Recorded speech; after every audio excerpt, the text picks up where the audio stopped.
Hey, everybody. Darwin Conley, Director of Agent Development. Just wanted to give a quick input to what we got here. This was recorded as part of the Hot Topic Tuesday and kind of came as a request that because these personal property sheets are often very misunderstood, that just separate this out so that this video could be used for training within offices or obviously on your own use. So as you look at this, it's not perfect in regards to the editing, but it is all of the information you need to understand the why and why not, more importantly, to use these personal property addendums. So hope you enjoy it. One that you haven't thought about. So here we go. Interactive, guys. So let's talk. What is the issue with these personal property addendums? And for those who don't know, basically it's we're going to leave the stove, refrigerator, washer, dryer, microwave. Personal property. Okay. And it's going to seem odd. So I'm going to be speaking to you mostly from an aspect of when we receive them. Yet, very important that we understand how our purchase agreement is set up. So I'm going to say for right now, just hold that thought for a minute on why there's an issues with these or why they could be. So first question really is, why do agents use them? Here's the first part that we need to know and understand. One is because it's a necessity. There are purchase agreements that agents have to use or choose to use where they don't have room to put the personal property. You think of our purchase agreement and there's all these things included, and so we put the personal property there. We've even got at the end of it additional conditions. Well, there are purchase agreements that exist that do not have either one of those. So, primary reason that they should or would use them on their purchase agreement is because they don't have room for it. So, they would use it because their purchase agreement does not hold the room. Ignorance. Again, not a negative. We're not being rude to anybody. We're just simply stating the fact that they don't know what they don't know. They don't understand the personal property addendum. They don't understand why they have it. Most of them, I can't tell you how often I've heard this. My broker requires that I have it. Well, our purchase agreement, you don't need the thing. It's not necessary. Us writing an offer, it's not necessary. Why? Because we put it on the purchase agreement. And I've had to fight with agents personally. I've had to fight with agents when I'm taking care of my agents because I'd get an agent who said, but I need it. And I'd have to call and explain to them either for myself or for my agent as to why they don't need it.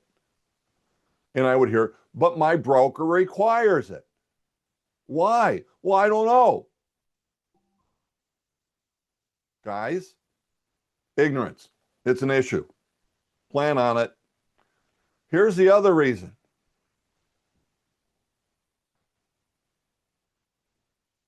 And this is where the problem comes in. Okay? So let me be real clear. There are times when it's a necessity that we'll receive one, and you're going to look at the purchase agreement, and it should be referenced on the purchase agreement that there is an addendum regarding personal property. Let me say it again. Out of necessity, we've received a purchase agreement where they don't have the space, so they need a personal property addendum. And it should be referenced on the purchase agreement.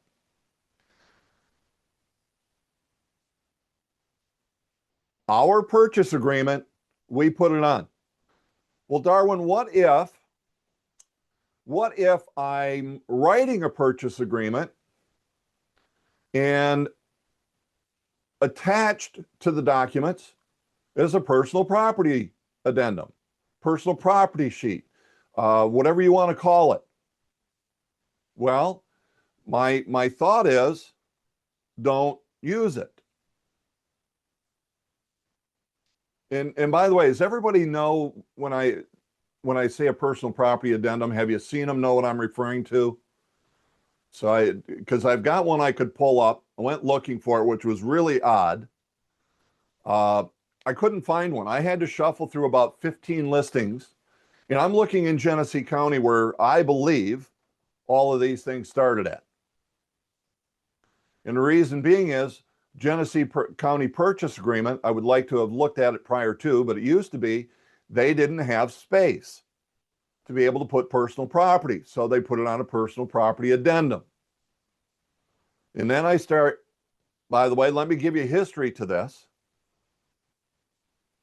I believe that they did this out of ignorance. Don't know, don't have proof. Call it Darwin's theory. But they did it because they're out rural. So we have a purchase agreement, doesn't have room. They have an addendum. We have a purchase agreement, we have room. Listing broker requires that there's a personal property addendum. We say, I made an offer without one because it's on our purchase agreement. Our buyer has made their offer. I don't think that a seller is going to come back and go, I need that personal property addendum. Ask the question if they start this with you. Can you explain to me why you would want a personal property addendum when I've already got it on the purchase agreement? The buyer made their offer this way. We see that just doesn't make sense, right? So now let's talk about the history to why I believe these things came about. Most of us in the metropolitan areas don't run into it because we don't have all the additional things that people want that a mortgage company is not willing to finance. Now, if you've been in the business for a while, you know exactly what I'm talking about. So let's go out to, I don't know, Imlay City. For my Lansing folks, let's go out to St. John. And I've got a property that we're selling. And there's this really nice tractor that I'd like to have to go with all this acreage I'm buying that I can put in the barn that's there. Tractors, I don't know, $10,000, $15,000, $20,000 in value. Everybody with me? Now, I'm using my purchase agreement, our purchase agreement, and what do I put on it? Because the buyer wants it. Stove, refrigerator, washer, dryer, microwave, you know this. And that $20,000 tractor. Seller accepts the offer. We send it to the mortgage company. And by the way, this is where the real issue comes in. It's the mortgage company. We're getting a loan. The mortgage company says, hey, I've submitted this, and the underwriter says you need to remove the tractor. So I need an addendum removing the tractor. And you're going, oh, but wait a minute, we negotiated that with the $20,000 tractor being a part of it. Mortgage says, I don't care. I need an addendum removing it. If you put it on a separate addendum that it's included, I just don't want to know about it.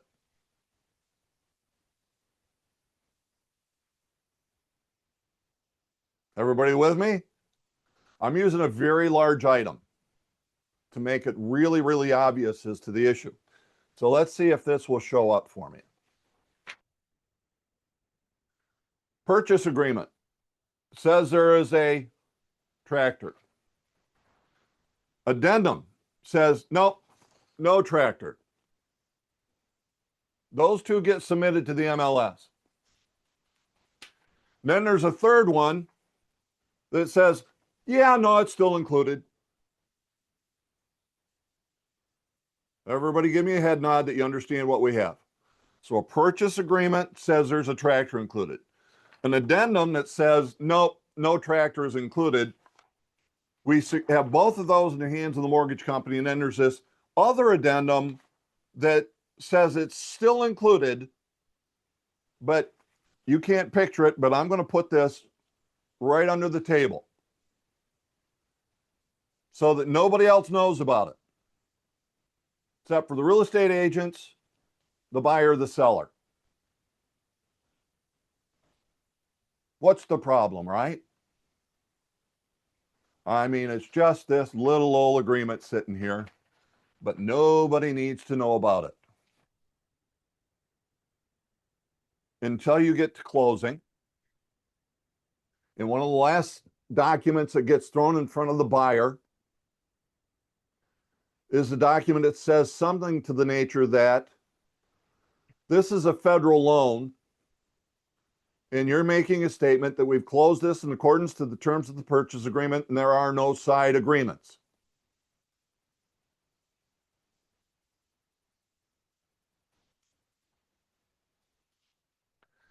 Except for this one that's under the table.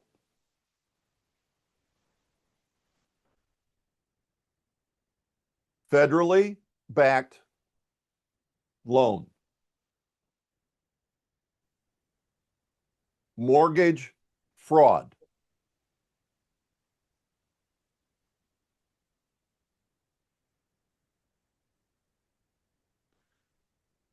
Silence for impact. Federal offense, mortgage fraud. Anybody want to be a part of that? That's what happens when we play that final scenario. Somebody's hiding something. So the bottom line becomes this, guys, if it is a, get it right there, necessity, it gets really complicated to make this work right. But anyway, if it's a necessity, no problem. Everybody should know about it. And the addendum should be stated on the purchase agreement that there is a personal property addendum or what anybody wants to refer to it. But when somebody comes up and is going to hide something, don't do it. If the mortgage company can't know about it, there's something illegal about it. There's a reason the mortgage person says, I just don't want to know about it.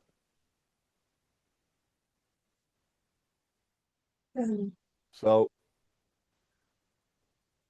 I got to tell you, it was interesting to search through the libraries that I have access to. And I think the only place that you're going to find a personal property addendum is if you have access to the Flint area, the East Central Association of Realtors. I went through everything that I have access to in Sky Slope. Didn't exist. So that's Dearborn, Ann Arbor, GMAR, that's, let's see, Livingston, that's Grosse Pointe, that's RealComp, that's Michigan Realtors. Why do you think they wouldn't have a personal property addendum? So, guys, bottom lining it, we don't need it when we're writing an offer. If we receive one, look, that's the buyer's offer. we'll work with it. Okay. You don't need it if it's your purchase agreement. And if anybody says, well, here, we've got to do this because it's got to be removed, but sign this one saying it's still included. Red flags, guys. That's raised high in the air. Does that kind of help and understand why we shouldn't and why we should? Just a couple of head nods. Everybody good? What questions do you have that might be hanging there? Can you hear me, Darwin? Yep, I got you, boss. My question always goes back to chattel, right? There's always, if there is a pool table, if there is a tractor. So we go back to chattel, and I've always been told that chattel is not something that a bank wants to see on an agreement that's being exchanged between buyer and seller. So then this kind of pops up some gray areas here as to this personal property addendum Elizabeth? of exchange. You have just brought up why I don't like personal property addendums. Okay, It's exactly what you just said. because that I've addendum been then told- becomes part of the purchase agreement and then has to be submitted, otherwise it's fraud. Okay, makes Because perfect sense. there is something included, there would be a side agreement at that point that we just haven't told the mortgage company about. So you see, that's the whole thing. Everybody has done, Elizabeth, thank you for bringing it up. Everybody's always got, well, you don't put those things on a purchase agreement. You put them on an addendum. Well, why? Because the mortgage company doesn't want to finance a $20,000 tractor or a $20,000 boat or pontoon. I mean, you can think of all the different things that a mortgage company doesn't want to lend money on for 30 years. So the reason that we've always heard, well, you don't put those things on a purchase agreement is exactly what Elizabeth just said. The mortgage company doesn't want to finance those. Well, then you can't put it on an addendum because it's tied to the purchase agreement. If it's tied to the purchase agreement, mortgage company should have it. If the mortgage company should have it, it should be on the purchase agreement. If it Another should be on the question. purchase agreement, but mortgage company says it can't be on the purchase agreement, it should be removed or never put there in the first place. Otherwise, we're going to sign that document. We, the buyers, would be signing that document at the end of the closing, saying that there's no side agreement, but there was. And so Elizabeth, you're spot on with what you brought up. We're not supposed to put them on there because we know mortgage companies don't want to finance them. But at the same point, that means we're not negotiating tractors as part of a real estate transaction. So obviously this comes up a lot in all transactions. We're going to see this come around. And so this should be something that is between buyer and seller to agree upon separate to the purchase agreement, us not involved type thing. Okay. You nailed it.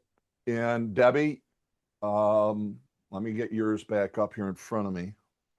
He asked, what if the buyer's going to pay for the tractor in cash? So not the tractor in cash. Let's hit both of those scenarios. Because Peter, I think that's what I was seeing. And my mind went to, if this is a cash transaction, there's no mortgage. You can. I sell think the she tractor means right paying along for with the purchase tractor agreement. separately. Now, if looking at it from the other side, I'm going to buy the tractor separate from the real estate transaction. Doesn't matter. It's not tied. But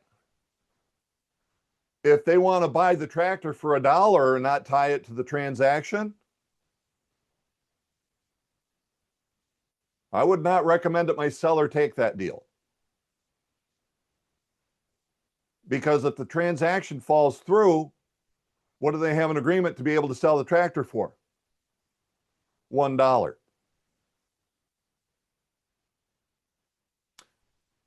But Darwin,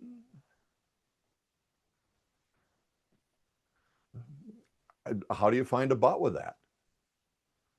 Well, but can I tie it? Can't I like make it the agreement to buy it for $1 subject to them purchasing?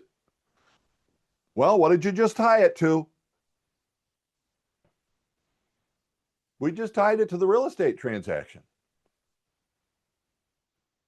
So bottom line, if it's a cash deal overall, put the tractor in with it. Doesn't matter then.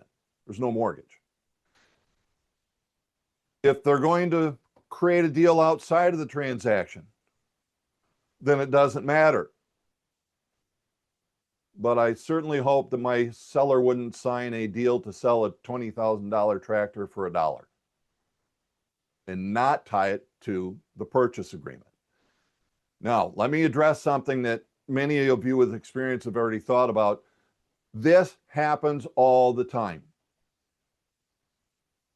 I remember fighting with a mortgage officer who says, Darwin, I've been doing this for 15 years. I said, you've been creating mortgage fraud. You've instructed sellers, buyers, agents for the entire time period you've been doing that to commit mortgage fraud. The only thing is nobody's been called out on it. Well, who wants to be the first one? I mean, that's the key. So if it's a cash deal, it doesn't matter. But if there's a mortgage involved and it's federally backed, don't hide it. If it can't be on the purchase agreement, it cannot be part of the transaction.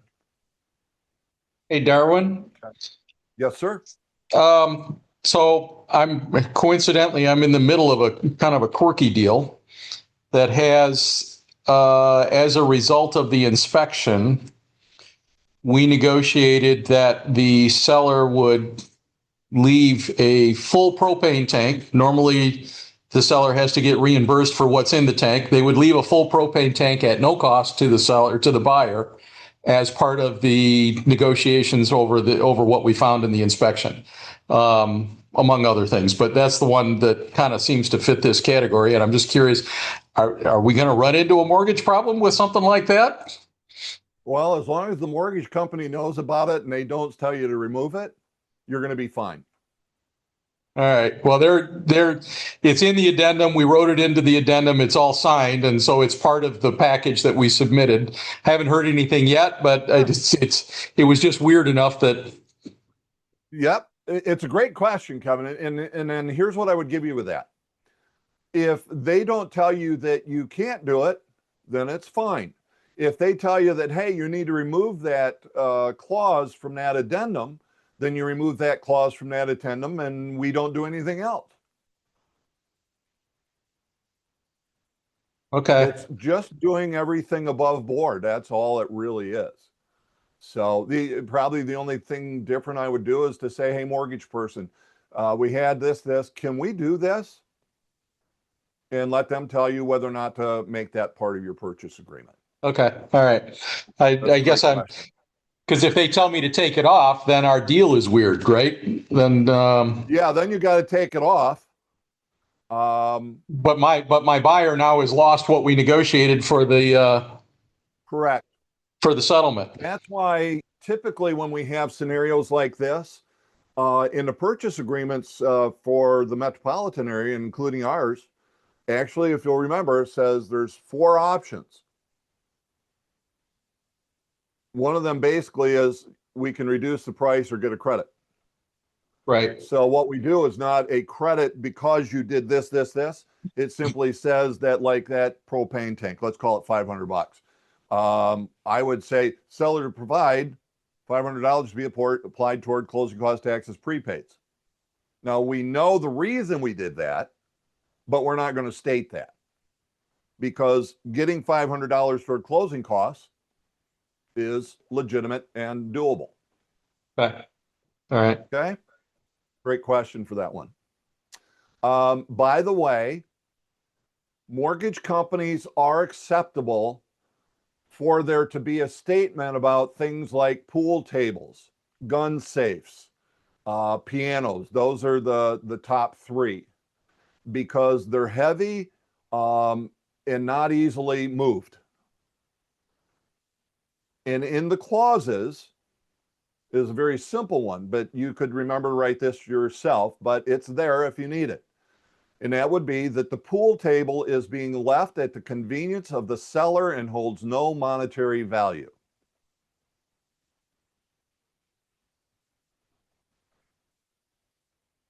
We've never had a problem with that. It's included, it's being left. Doesn't mean that we wouldn't have a problem in the future, but that is one legitimate way that mortgage companies will approve those types of things. I think I've even had the dock, because if it's not sunk in the water and it's a portable one where they just hook it up and pull it out, that needs to be addressed so it can stay. But again, communicate with the mortgage partner in advance to see whether or not that's something that could slide through. All right, good discussion on this one. Any other questions toward this? The biggie, guys, just know those basics. When is it a necessity? When are they hiding something? And for those that are ignorant, please explain to me why we need to have a personal property addendum when I've already got it on the buyer's offer. No logic to that at all. So quick question, Darwin, before you go. I did find a personal property sheet with Coldwell Banker Professionals on it. Is that different than an Throw it addendum? away, pretend that it doesn't exist. I have no idea what you're talking about. Okay. Yep. Okay. Yeah. No, it's not. All right. As far as I know, it's not in our library. Okay. It is. If it is, Yeah. it's my personal opinion, there is no need for it. We have a purchase agreement. And Yeah. if you're going to commit mortgage fraud, well, I don't get to wear an orange jumpsuit if it ever does happen. Okay. Chris does, and probably you and your agent. I just want to point it out, so I'll make sure it's off of there. Yeah. Yeah. Again, there are those that just think that you need to have it. I hope that people understand with our purchase agreement, you don't need it. Other people do need it. I've never run into a scenario that's legal and legitimate with our purchase agreement to have a personal property addendum. Oh, by the way, outside of, you need a huge long list. So I'll give you one other scenario. I'm buying a vacation property. It is a second home. You with me? I'm putting 25% down, and all of the personal property is coming with it. The furniture, couches, chairs, beds, linens, the knives and forks, plates, glasses, everything's being left with it. You're likely to be able to get that one through. Just know that you need to tell the mortgage company because they are buying it that way for a reason. But that's a different type of property. But that is one where you'd probably be able to get that through. And then you're going to have a very lengthy one. You're not going to have a simple one with 5 to 10 lines on it with 5 to 10 items. So good stuff.